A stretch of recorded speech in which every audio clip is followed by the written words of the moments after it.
August 2019. In the respect of the above captioned subject matter of our reference of case 175, stroke 176-020 LV4L54, dated 23rd July 2019, and from Abtex Promotions, dated 25th June 2019, before both copies are here with enclosed book for ease of reference. This serves to inform you that despite our previous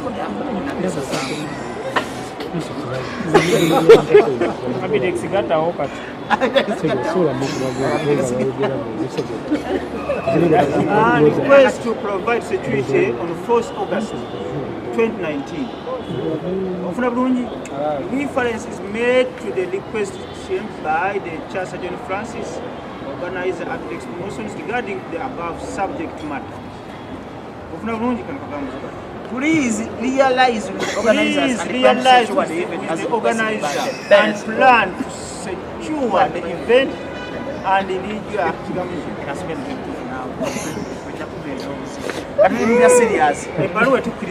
The commander Kampala Metropolitan Police Kampala request to provide security on the 4th August 2019.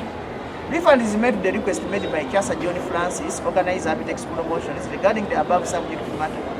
Please realize with the organizers and plan to secure the event as requested and based on threat assessment. However, the organizers should first furnish you with the following: A. Permission stock hearing to use one stadium its management, the Tibawa seat. B. Clearance from local authorities to Tibawa. C. Must avail a comprehensive list of performers beforehand, the Tibawa Yabayimbi.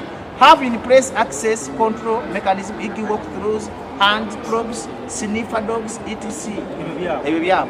Put in place fire and rescue measures. Our ambulance are going to call us about only but what is city. But the good international ambulance. Have ambulance services in a press plus a clear movement plan that involves rescue and evacuation routes from the venue. Our map, the ambulance in. Work out a proper system to manage the parking of vehicles.